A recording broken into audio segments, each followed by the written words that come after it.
Welcome to this bonus segment of episode 2 of season 2. Or really, shouldn't we be calling it the Hangover, as suggested by Godwin on Facebook? Yeah, and our aspiration is to exorcise our good friend Tinashe from the demon that has possessed him called currency board. Ooh. So yeah, we will spend a bit of time on the currency board issue. But we'd also just like to acknowledge some of the viewers who have been faithful and actually abuse themselves by listening to these treatises or tirades by Pontifications. Pontifications. Admiral, shout out to you, And monologues. Owen and Pearl.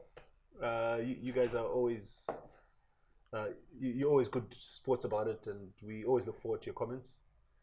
Gerald as well, you made some very good comments on the pension fund issue. Yeah, I know Gerald personally, and I know that he enjoys a good cigar. So in a future episode, you're welcome to join us, and we should light up an interesting Habano.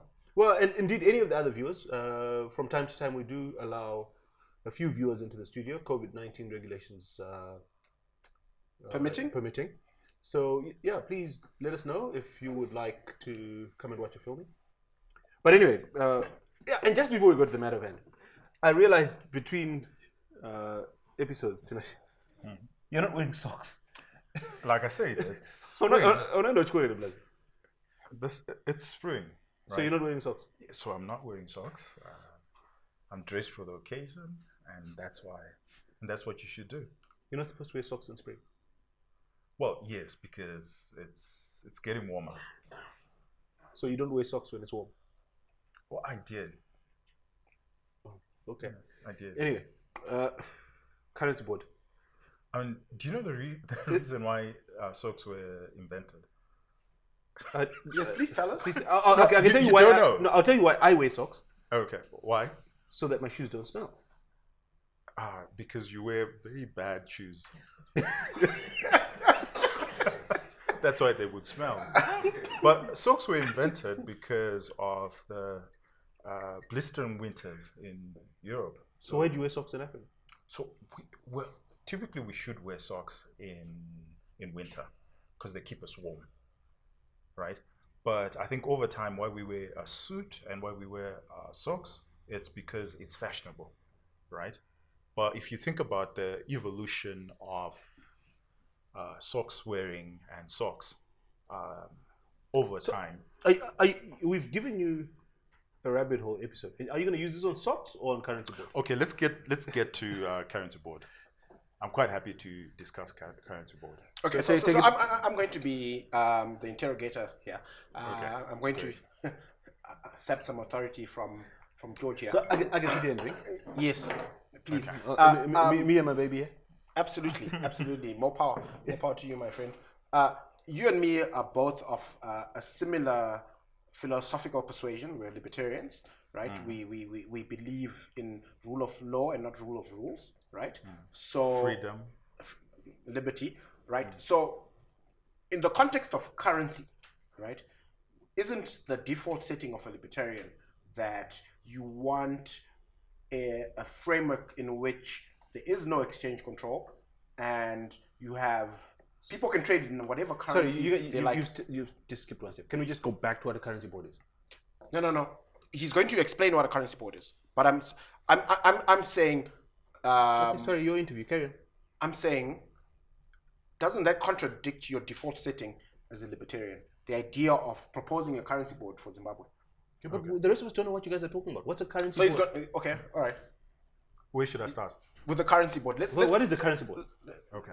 let's indulge George. I'm the 6-year-old who swapped roles. Happy. Okay.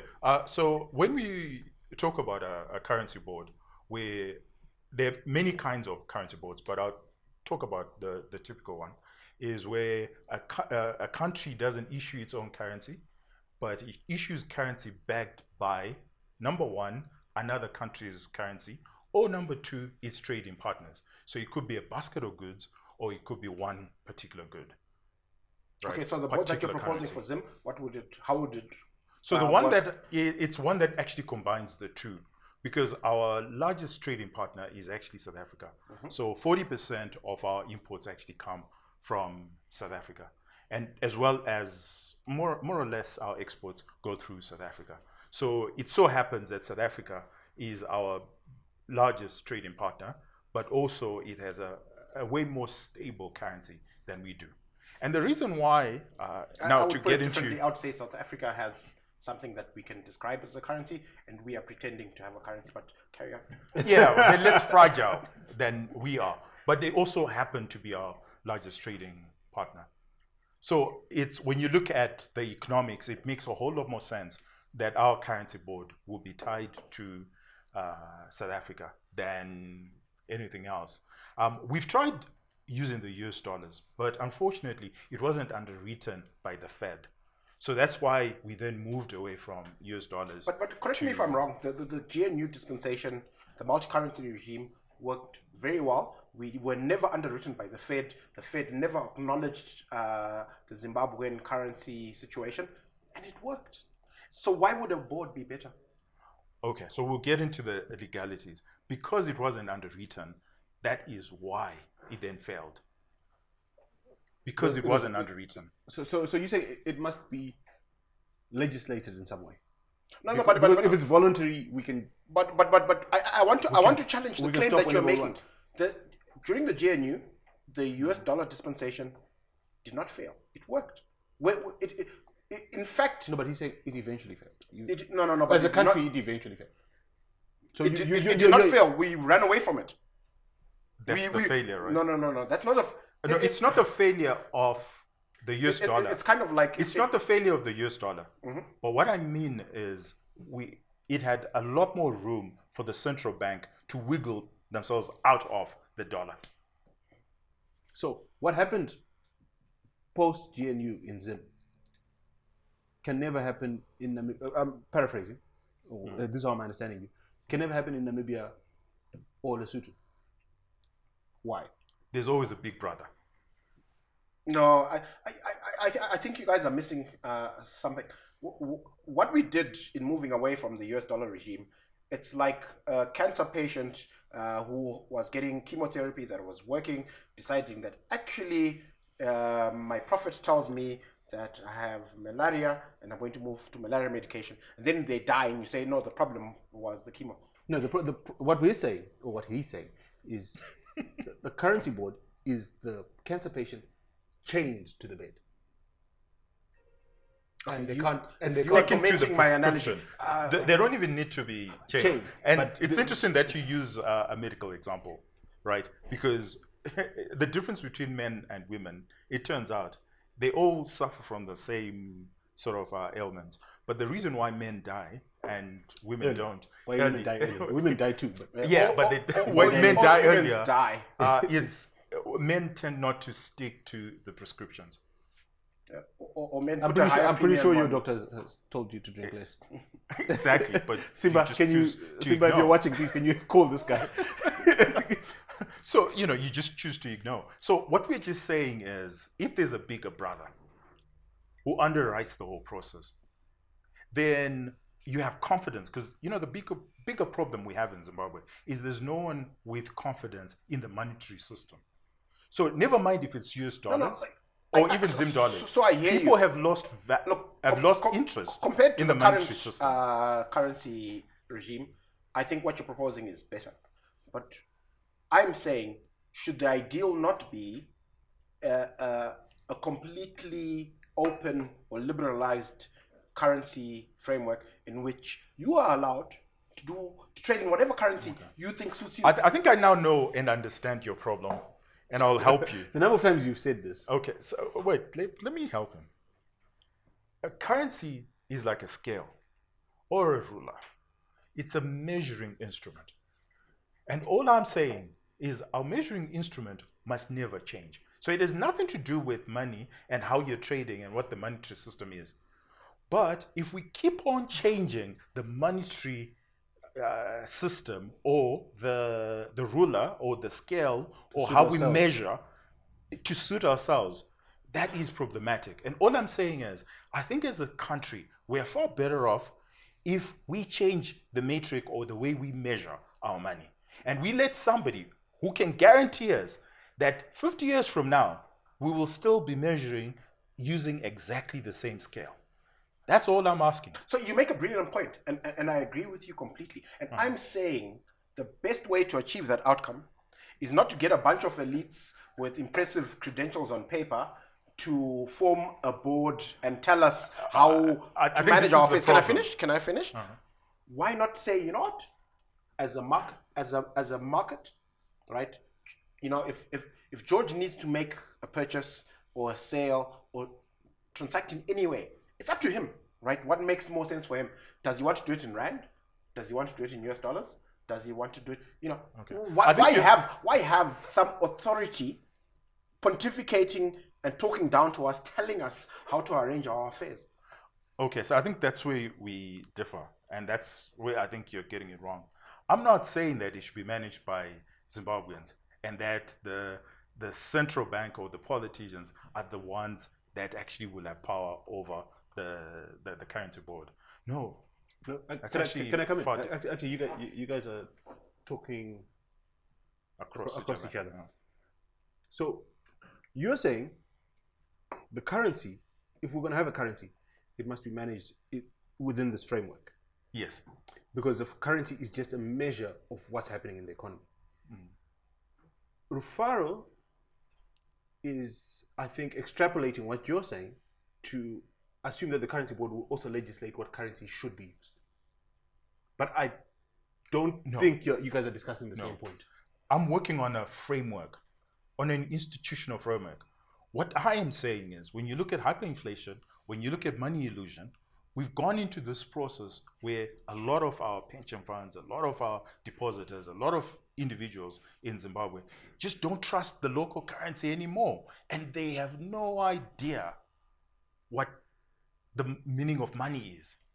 And they don't want that headache. That's why the National Mattress Bank that you always allude to is doing so well. Because people would rather keep money under their pillow. But what Tinashe is basically saying is people don't know what a Zim dollar means. Well, they have an idea of what a Zim dollar means, and that for that particular moment, and they think it'll mean less in future because the ruler is changing.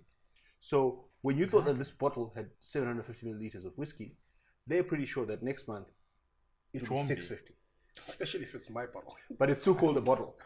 So they say, hey, you know what? There's a guy over there who, when I take this particular bottle of whiskey to him, he'll change it into 4 of these glasses. But I'm pretty sure that these 4 glasses will be 4 glasses next month. And so, 10 years' time. So, and 20 so years they're time. doing that as quickly as possible. It's not so much that they care whether that guy converts them into glasses of whiskey or I cups must of say, tea. I'm quite impressed with the volume of tea that you can consume. It's good for you. It's healthy. So, and you're assuming that the currency board will legislate whether you should convert them into glasses or into cups of tea or into boxes of tea bags. But that's not the issue. I think Tinashe is saying, if we decide that we're going to use boxes of tea bags to count things in this country, It will remain let's as so for adopt the a next framework 50 years. that makes us sure what a box of tea bags means. Look, I understand the merit of the board. And no one can change it. Look, it's and you know, when you said it initially, I thought it was a terrible idea. I still don't think it's a good idea, but I don't think it's a terrible idea. I think it's much better than what we have in place today. But Imagine you were don't you weighing think the yourself. ideal is- Imagine if you're weighing yourself, and every day your scale changes. And you have to do some complicated formula Every to single compare day. your weight today with yesterday's And weight. it turns out in Zimbabwe, almost every 10 minutes, it's changing. I love this analogy. I love this analogy. So, this is the beauty about currencies that already exist, like the US dollar, like the euro, like the rand, that have a track record. Okay? So you're proposing building a scale from first principles. And I'm saying, guys, let's There are not scales that work. reinvent the wheel. Let's just But use that's scales that have been working forever. He's just not getting. That's exactly what I'm saying. I'm saying there's a scale that's already there. No, what he's saying is instead of going to currency board, Botswana or Namibia style, Yeah. go back to GNU days and just say Multi-currency. People And trade I am with saying, whatever currency I'm saying that the problem. So I agree that would be the best. The most ideal is You agree with me that would be the best? the best would be now a that you guys are fully in agreement. I dollarized. think this is a good time to. No. I think you need to understand because I don't think you understand. I think you got what I'm trying to say. But I did. The best, no, I don't think you did. You're the CCO. So you're struggling. So The Rufaro, teacher is insisting that I'm Rufaro, struggling. dollarization is the best. Okay. But cheers to that.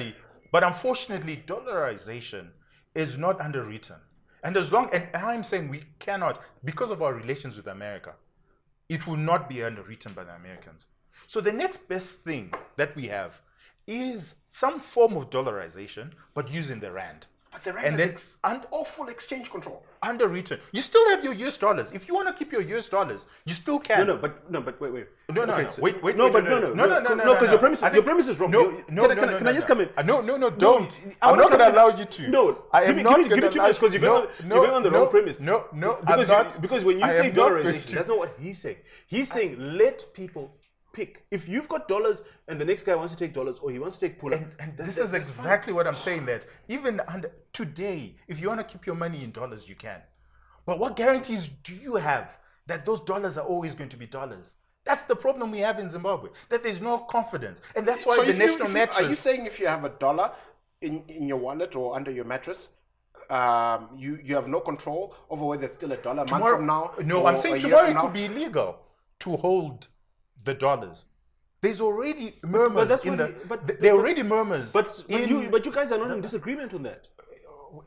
First, let me speak, and then... But you're because I taking think- off from the wrong premise. No, because I actually understand what he's trying to say. No, you don't. But No, I actually do. We're spending more time arguing about whether you because you're understand or not. saying Carry you on. must have freedom, and I'm telling you that right now you have freedoms, but because there is somebody who has more power, more monopoly power than anyone else in the market, who can pick and choose and tell you that it's illegal to hold US dollars. That could happen tomorrow. That it hasn't happened doesn't mean it won't happen. Yeah, so how's the Right? currency board a panacea? So, no, I never use words like panacea. Those are terrible words to use. Anyway, all right. I am saying Try the silver next bullet. best thing. I'm saying the next best thing to a fully dollarized economy or a free multi-currency environment is one where we have confidence that the scale we are using in 50 years' time will always be there. And I am saying that a bigger brother who can underwrite from a political perspective and from an economic perspective, because they are our largest trading partner, it's South Africa. Now, there's a good example in all this. Hong Kong, Singapore, they all have currency boards and they function well, because what you do not want in any particular economy, or if you're in a weight loss program, what you do not want is a scale that is continuously changing. Right? And that's what we're in. We're in a program where in 1966, Singapore says, you know what? We know the problems with currencies and we just don't want that problem. And what we're going to do is we're going to underwrite our issuance of currency based on our trading partners. So the good thing with trading partners is that it actually evolves over time. Right? So if your trading partner is South Africa, then the rand will dominate. But if in 10 years' time, your largest trading partner is now China, it will also change with that. It will change with the times, with whoever you're trading with. And that ensures that the scale does not change. The biggest problem in Zimbabwe is that the scale continuously changes. And I am saying that in the future, what you want to maintain, for people to have confidence in the currency, is that there's somebody who's willing to underwrite it. Somebody who's been doing it for a very long time and we can trust. Okay, I'm really going to have to cut you off. And I'm sorry, you spent 5 minutes talking about socks. Your loss.